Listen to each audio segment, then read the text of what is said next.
আর সাকিব খানের ব্যাপারে সাকিব খান বললেই সাকিব খান যে নায়ক এটা সবাই বুঝি। হিরো আলম যে নায়ক এটা আর বলতে হবে না মানুষকে, হিরো এমনিই বুঝিয়ে দেবে। বলবো কি আর, আলম নিজেই একটা সুপার স্টার, সুপার হিট। ওর দুইজনই খুব ভালো মনের মানুষ। সাকিবের নামের পিছনে সাকিব খান বললেই সবাই চেনে ফেলবে, এক নাম। আর হিরো আলমের ব্যাপারে হিরো বললেই বোঝা যাবে যে এটা হিরো আলম, ঠিক আছে। আর হিরো আলম যে নায়ক এটা আর বলতে হবে না মানুষকে, হিরো এমনিই বুঝিয়ে দেবে। আর সাকিব খানের ব্যাপারে সাকিব খান বললেই সাকিব খান যে নায়ক এটা সবাই বুঝি, ঠিক আছে। আগেই কানটা মানে দাঁড়িয়ে যাবে যে কোন সাকিব খান, জিজ্ঞেস করে আপা কোন সাকিব খান, ভাইয়া কোন সাকিব খান, নর্মাল কেউ নাকি নায়ক সাকিব খান, মানুষই আমাকে প্রশ্ন করবে। তো অ্যাজ এ সাকিব খান আমাদের একটা সুপার কিং, সুপার স্টার। আর তাছাড়া আমি ছোটোবেলা থেকেই সাকিব খানকে দেখেছি। যখন সাকিব খান রানা ছিল তখন থেকে আমি আজিজ ভাইয়ের কাছে মাঝে মাঝে প্র্যাকটিসে যেতাম। আর আমি ডান্স ক্লাসিক্যাল জানতাম। আমার ফিল্মি কিছু মুভসের জন্য আমি আজিজ ভাইয়ের ওইখানে কিছুদিন প্রশিক্ষণ নিয়েছি। তখন থেকে আমি মানে রানা বা সাকিব খানকে আমি চিনি ভালো করে। খুব ভালো মনের মানুষ। পরবর্তীতে আমার সঙ্গে মুভিও করেছি অনেকগুলো।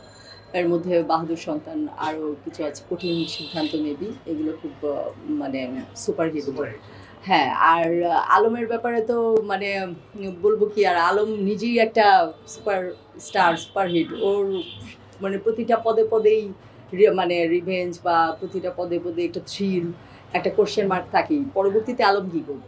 আমার ব্যাপারটা কিন্তু এরকমই হয়েছে যে আমারও কিন্তু ইচ্ছা ছিল আলমকে একটু আমি সামনে থেকে দেখবো, সবার কাছে শুনে।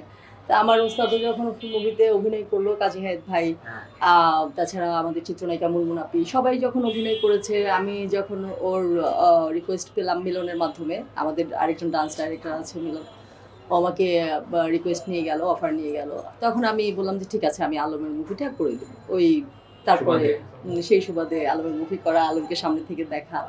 এবং মুভি করার আগে আমি আলমের প্রোডাকশনে কাজ করেছি। তখন এসেই কিছু অনেকগুলো গান করেছি, রিলস, নাটক, অনেক কিছু করেছি আলমের প্রোডাকশনে মুভি করার পারপাস নিয়ে। এখনও কাজ চলছে। এই যে যেমন এখন এসেই আমি আপনাদেরকে পেয়ে গেলাম, সবাইকে, ছোট ভাই বড় ভাই সবাইকে পেয়ে গেলাম। হ্যাঁ, তো আলম রেগুলারই আমাকে বলে যে আপু চলে আসেন বা চলে আসো, আমি এখানে, আমি এই কাজ ওই কাজ। তো আমি বেশিরভাগ সময় দিতে পারি না, ওই জন্য আমি সরি। আর এখন থেকে আমি সবার সামনে বলছি যে এখন থেকে আমি সব সময় দেবো, কাজে আছি ইনশাল্লাহ। আগামীতে মানে অনলাইন বা বাইরে তেমন একটা থাকবো না, অনলাইনের মাঝেই থাকবো ইনশাল্লাহ।